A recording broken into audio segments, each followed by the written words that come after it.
Today I have rice bowl recipe with zucchini and bok choy.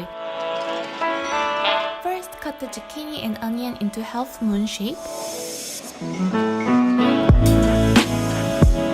Bring a pot of water to boil and add salt.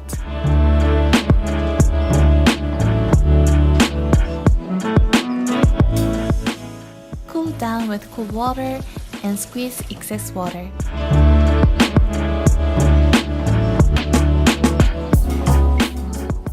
Heat a pan over medium heat. Add olive oil and cook onion for 2 to 3 minutes. Add the sliced zucchini and cook until it's tender, about 5 minutes.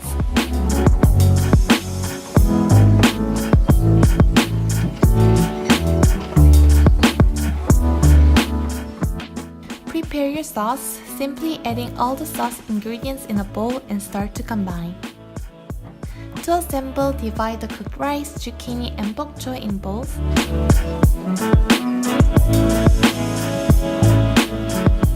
And drizzle the sauce as much as you want. I hope you enjoy this recipe and have a delicious day.